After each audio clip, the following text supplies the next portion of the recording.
Hello, everyone. So, last week on the podcast, we learned about the law of undulation.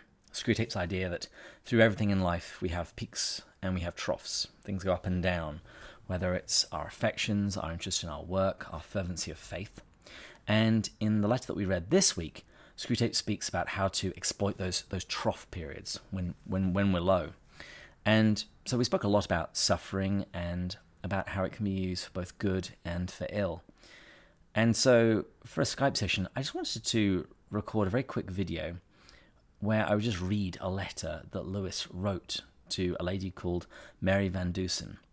And he speaks about suffering. And I just wanted to record it because I wanted to make sure that we were offering some practical tools, some Lewisian wisdom as to how to handle suffering. What is the best way that we can respond? So Lewis composed this letter on the 10th of April 1959. He writes, "My heart goes out to you. You are now just where I was a little over 2 years ago. They wrongfully diagnosed Joy's condition as uremia before they discovered cancer of the bone." This Joy is Lewis's wife, and she would ultimately die of this cancer.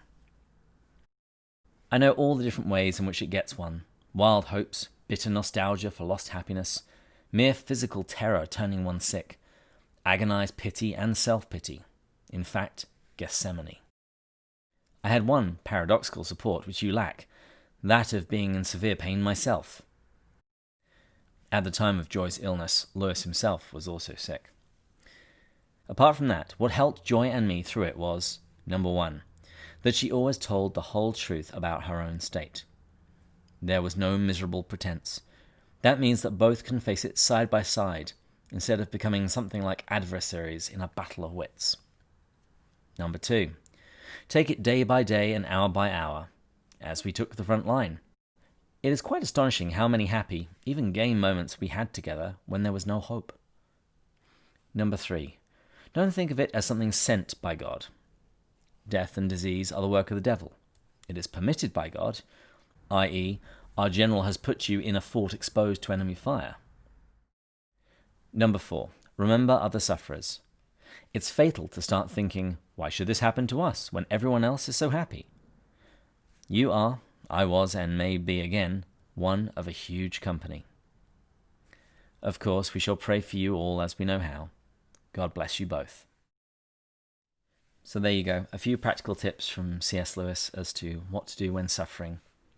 Be truthful, take things day by day, hour by hour. Remember that this isn't something sent by God, but it is permitted by God. And don't forget those others who are suffering. I hope this helps. We'll see you next week.